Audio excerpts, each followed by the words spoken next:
Support for this podcast comes from the Central Valley Journalism Collaborative, connecting communities with the resources, infrastructure, and networks to ensure a vibrant local free press. From KVPR in Fresno, this is Central Valley Daily. It's Thursday, January 29th. I'm Elizabeth Arkalian. Have you ever imagined what it's like to conduct an orchestra? Big part of our work is also to show the dynamics of the music, but at the end of the day, really what's most important is for the conductor to be the music. Coming up, we'll speak with Stilian Kirov. He's the conductor of the Bakersfield Symphony Orchestra, and he recently announced he's extending his time with the orchestra, including celebrating its 100th anniversary. But first, these headlines.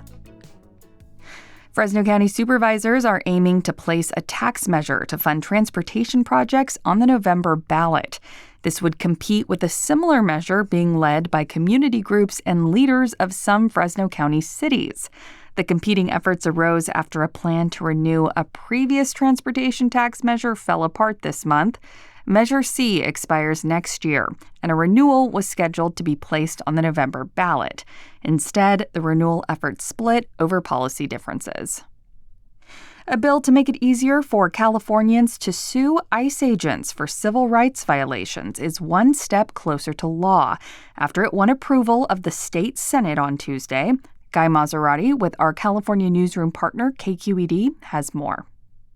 San Francisco State Senator Scott Wiener says federal courts have limited legal claims against federal officers, such as the agents who killed Renee Good and Alex Preddy in Minneapolis. If the federal government won't hold these agents accountable for violating the Constitution, we will. The bill written by Wiener would create a new pathway to sue federal officials. Santa Clarita Republican Suzette Martinez Valadares cited opposition from police groups and said the bill will just bring more litigation and more risk for those on the front lines. The bill passed the Senate on a party line vote and now moves to the state assembly. That was Guy Maserati with KQED. State regulators have been tasked for years with finding ways to reduce pollution in the Kings County town of Kettleman City. Now, draft regulations are out after years of delay in a community that is considered one of the most polluted in the San Joaquin Valley. KVPR's Crescencio Rodriguez Delgado reports. Kettleman City is located right off Interstate 5 on the western edge of the San Joaquin Valley. The draft regulations come from the Department of Toxic Substance Control, or DTSC.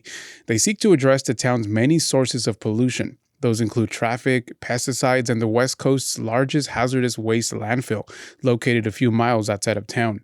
California enacted a law a decade ago that was supposed to protect people from so-called cumulative impacts of pollution, that is, effects from pollution that comes from multiple sources. New reporting by Cal Matters finds draft regulations are finally out 7 years late, and community members are questioning their effectiveness on top of the delay. A spokeswoman for the DTSC told our news partner the delay was due to regulators needing to incorporate feedback from an earlier attempt to draft the regulation. For KVPR News, I'm Crescencio Rodriguez Delgado. Farmland belonging to the prominent Assemi family has been sold for $14 million to a Fresno area jeweler.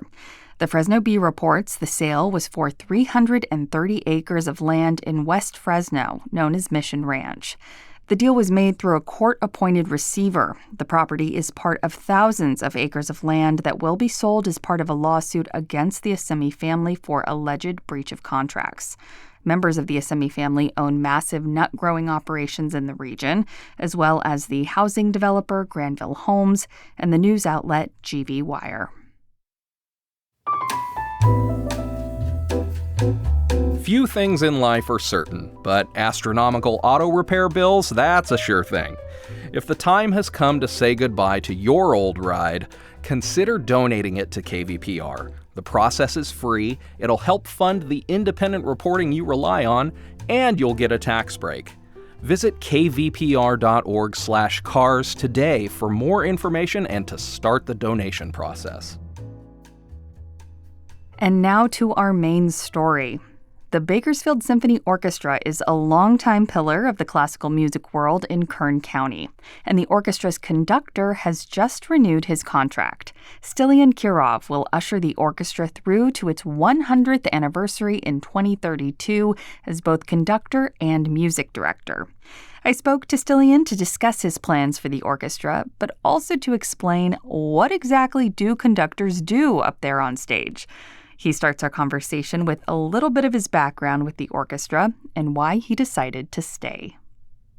I have joined the orchestra in 2015 after about 2 years search, I believe. And during this search, we had the opportunity to perform together. And I really fell in love with the community. I thought that the musicians are very nice, that the whole atmosphere in the orchestra was very nice. And I really felt that this is an orchestra that can grow tremendously, both artistically and financially.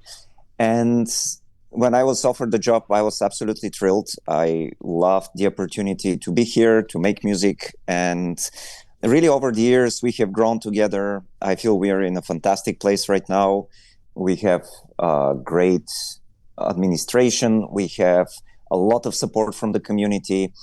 We have extraordinary musicians, some quite fabulous educational programs. And it's really an orchestra that will keep growing. It's a gem for our city here in Bakersfield. And I'm absolutely thrilled to be part of the team.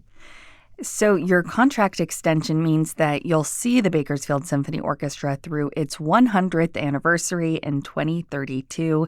What kind of mark are you hoping to make in that time, especially because we'll be marking such a significant anniversary? Right. And this is a great milestone for any organization, 100 years. And my hope is really that we are able to continue growing the orchestra, to add more concerts, more performances, to create more programs for young musicians in Bakersfield, and continue building based on what we have built in these past 10 years. Of course, we always strive for better and better quality of the music we present and the better artistic quality of the orchestra, but also financially and administratively, we want to grow for the sake of providing this cultural infrastructure to the city. And it's worth noting you're also currently the music director for the Illinois Philharmonic Orchestra and kind of split your time. I'm curious if where an orchestra is performing influences what type of music will be performed. Like, do areas have different tastes? How do you decide? Absolutely. That's a very good question, actually. And a lot of orchestras go through so-called strategic planning. We are doing it once in a while everywhere. And the area determines a lot of what the face of the orchestra will be or what the orchestra will be presenting. We are all focused around classical music, obviously, and we present classical music. But there are places where a little newer music will be much more of an interest to the community. And there are other places where a little bit more traditional classical pieces will make more sense. And so we want to really look at the big picture of what the community needs. I think there are universal parts, that education being one of them. Every orchestra wants to provide education and inspiration to younger musicians and students. And then the other is local artists. In every place, we try to have local artists or the musicians of the orchestra as soloists. And this definitely brings the community together. And of course, the third part is collaborations as well. So you want to find opportunities to collaborate with local groups.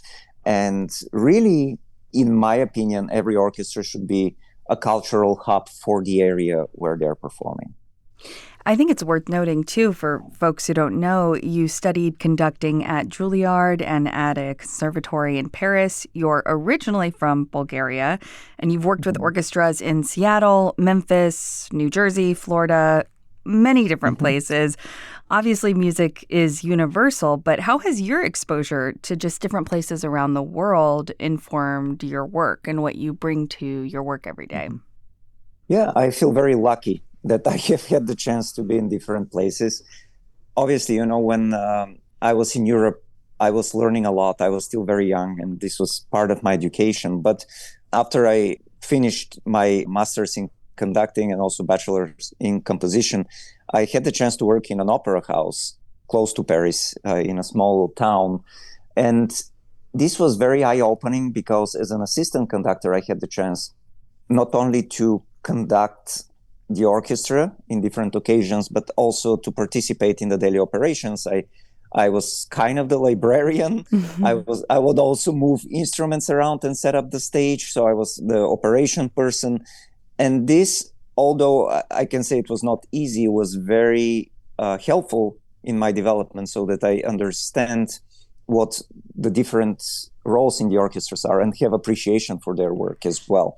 And then when I came to the United States, this was absolutely a phenomenal experience. Being in Juilliard, studying with Maestro James DePriest, it was a dream come true. And after Juilliard, I still had to apply for assistant conductor positions. This involved a lot of travel, a lot of trying to get your first job, really. And during this time, I would also teach piano and play organ in churches in New York. So this was part of forming who we are as artists, and it's part of the growth process. And then I got the assistant position in Memphis. I learned a lot there, and later on in Seattle, which is a bigger orchestra, and that was also quite a phenomenal experience. And of course, working with a first-class orchestra was very inspiring, and it was a great opportunity to learn. Okay, lastly, this might seem like a silly question, but I was wondering if you could tell us what a few of the motions mean when you're conducting, because when I think of a conductor, I think of them, gesticulating and moving all over the place. I've seen it myself, right, but I never really know what they're cueing to the orchestra. Are there any basic movements that you could relay to people just so we have a better idea of what you're actually telling the musicians? Yeah, absolutely. This is a very good question. Well, a lot of the work that you see at the performance happens during the rehearsal process, right? So we gather together and we have 2 or 3 rehearsals, and then we are performing what we have rehearsed together. And this is the time where we can clarify the tempo, how fast the music is, mm-hmm, or how loud, how soft, what we are trying to say with the music, which for me is the most important part. But when it comes down to the way I communicate, at the performance, obviously I cannot speak, right? So mm-hmm, there are certain universal rules. And one is, of course, setting up the tempo, so how fast the beat will be. And this is crucial. It's as simple as it is how fast the music will go. And if it's too fast, obviously, it's not going to sound good. And if it's too slow, it's also not going to sound good. So there is this kind of discretionary aspect to our work. But with the experience, you become better and better in this. Mm-hmm. So one is we set up the tempo. Big part of our work is also to show the dynamics of the music. But at the end of the day, really what's most important is for the conductor to be the music.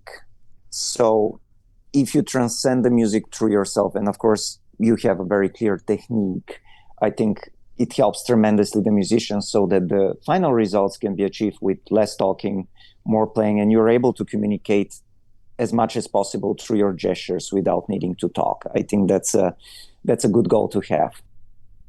Stilian Kirov, music director and conductor of the Bakersfield Symphony Orchestra. Thank you so much for your time. I really enjoyed speaking with you.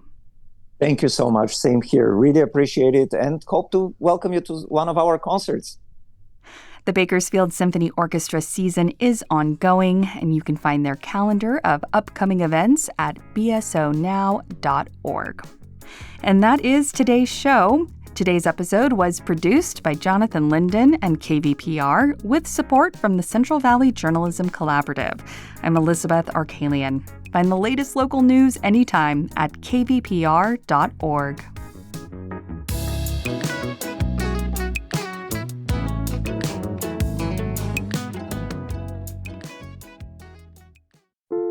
How does AI even work?